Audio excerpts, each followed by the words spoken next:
ఓం నమః శివాయ. ఓం నమో నారాయణాయ. కర్మ నివారణ నరదృష్టి నివారణ కాల భైరవాయ నమో నమః.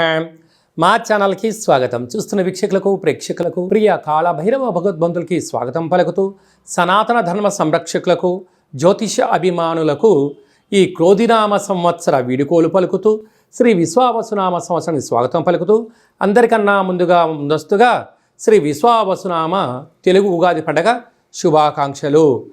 16/3/2025 నుండి 31/3/2025 వరకు పుట్టినటువంటి వారికి ముందస్తుగా జన్మదిన శుభాకాంక్షలు. గతంలో వివాహమైన వారికి వివాహ వార్షికోత్సవ శుభాకాంక్షలు. ద్వాదశ రాశుల్లో గ్రహ గమనాలు వీక్షింపచేద్దాం.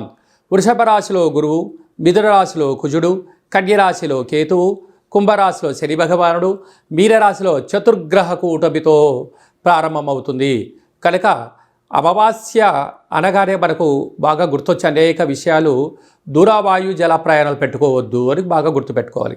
సంవత్సరం శేషంలో హోళికా పూర్ణిమ వెళ్ళిన రోజు నుండి అమావాస్యకు 15 రోజులు, వీటిని శేషము అంటారు. శేషభాగంలో అమావాస్య రాబోతుంది కనుక ముఖ్యమైన విధి విధానాలను, పనులను, ముఖ్యమైనటువంటి లావాదేవీలను వాయిదా వేసుకోవడం ఉత్తమోత్తంగా భావించాలి.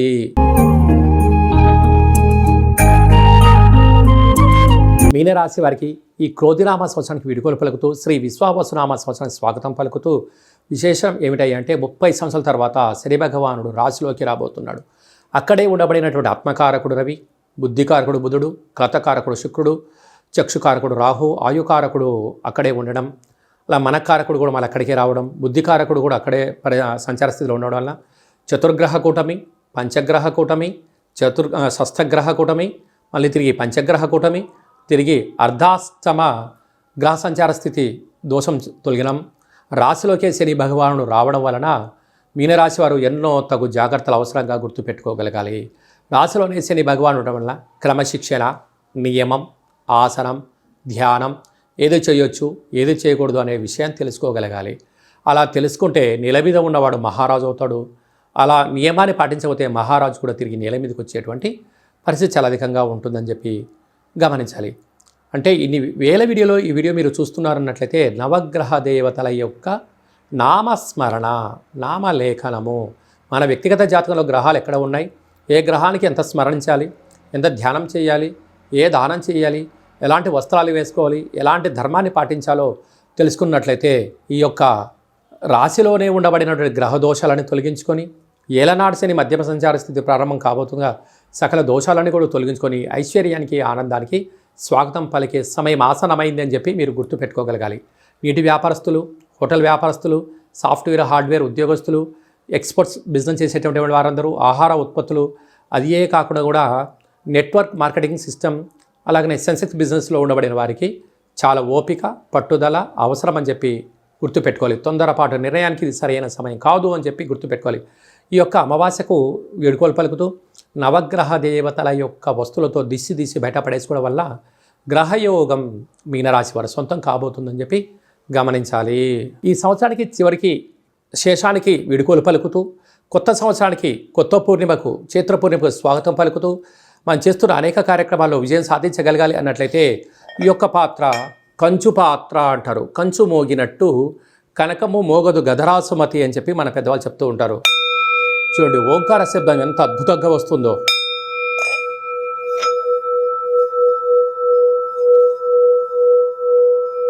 ఈ యొక్క ఓంకార శబ్దాన్ని ఇంట్లో వినిపించడం వలన ఈ సంవత్సరంలో ఉండబడినటువంటి గ్రహ దోషాలన్నీ కూడా తొలగిపోయి గ్రహ ఐశ్వర్యం కలుగుతుందని చెప్పి గమనించాలి. ఈ కాలభైరవేశ్వర అక్షయపాత్ర, ఒక పిరమిడు, డాలరు, కంకణము మీకోసం ప్రత్యేకంగా ఒక కాలభైరవ హోమం చేయించి 20 రకాల వస్తువులతో దిష్టి తీయించి మీకు ప్రసాదం అందజేయడం జరుగుతుంది. ఆసక్తి గలవారు ఈ కింద మరి సంప్రదించవచ్చు. మీ వ్యక్తిగత జాతకం తెలుసుకోవాలనుకుంటున్నారా? మీరు పుట్టినటువంటి తేదీ, నెల, సంవత్సరం, సమయం మీరు వ్రాసి పంపించినట్లయితే సంపూర్ణంగా 100 సంవత్సరాల జాతకాన్ని సవివరంగా వ్రాసి, మీరు పుట్టినప్పుడు గ్రహ గమనాలు ఎలా ఉన్నాయి, ప్రస్తుతం ఎలా ఉంటున్నాయి, రాబోయే కాలం ఎలా ఉండబోతున్నాయో సవివరంగా తెలియజేయడం జరుగుతుంది. చాలామందికి పుట్టినటువంటి కాలంలో డేటా ఆఫ్ బర్త్లు లేనటువంటి కారణం వల్ల, రాసుకోలేనటువంటి కారణం వలన మీ పేరు యొక్క మొదటి అక్షరాన్ని అనుసరిస్తూ రాశిని తెలియచేస్తూ గవళ ద్వారా కాళభైరవ ఉపాసన చేత రమణ శాస్త్రం ద్వారా భూత భవిష్యత్ వర్తమానాన్ని తెలియజేయడం జరుగుతుంది. కనుక జాతకాన్ని తెలుసుకుందాం. ఈ సంవత్సరంలో వీడుకోలు పలుకుతూ, కొత్త సంవత్సరంలో స్వాగతం పలుకుతూ, కొత్త సంవత్సరంలో మన ఆదాయ వ్యయాలు, ఏ పనులు ప్రారంభించాలి, ఏ పనులు ప్రారంభించకూడదో అన్ని విషయాలు తెలుసుకొని జీవిత గమనాన్ని ఆశాజ్యోతిగా ముందుకు వెళ్ళేటువంటి మానవ ప్రయత్నం చేద్దాం. కనుక అపాయింట్మెంట్ తీసుకొని సంప్రదించగలరు. ఇంకను ఈ సంవత్సరంలో అంటే క్రోధినామ సంవత్సరంలో గ్రహాలన్నీ తొలగించుకొని మనకు విశేషమైనటువంటి విశ్వావసునామ సంవత్సరానికి స్వాగతం పలుకుతున్నాం అన్నట్లయితే చతుర్గ్రహ కూటమితో ప్రారంభమయ్యి షష్టగ్రహ కూటమితో సంచారం చేస్తూ పంచగ్రహ కూటమితో అవుతూ మళ్ళీ చతుర్గ్రహ కూటమితో అవుతుంది. ఇది ఎప్పటి నుంచి 16/3/2025 నుంచి 6/5/2025 వరకు ఉంటుంది. కనుక ఇలాంటి కాల సమయంలో గ్రహ నామస్మరణ అంటే నవగ్రహాలను స్మరించడం, నవగ్రహ దేవతలు ఆదివారం అయితే సూర్యుడు, సోమవారం అయితే చంద్రుడు, శనివారం అయితే శని భగవానుడి యొక్క 108 నామాలు రాయడం, ఈ నామాలను కాలభైరవ దేవాలయంలో సమర్పించడం వలన గ్రహదోషం తొలగిపోతుంది. అనేక మంది కుదరనటువంటి వారికి 27 రకాల వస్తువులను మీకు ఇంటికి కొరియర్ ద్వారా కానీ, ఆన్లైన్ ద్వారా కానీ, ఆఫ్లైన్ ద్వారా పంపించడం జరుగుతుంది. దిష్టి బయట వేసేసుకోవడం వలన గ్రహదోషం తొలగి గ్రహయోగం కలిగి అద్భుతమైన విజయం మీ సొంతమవుతుంది. కనుక ఈ సంవత్సరంలో పడ్డ కష్టాలని కూడా స్వస్తి పలుకుతూ రాబోయే సంవత్సరానికి స్వాగతం పలుకుతూ అన్నింటా విజయం కలగాలని కోరుకుంటూ ఆశీర్వచనం.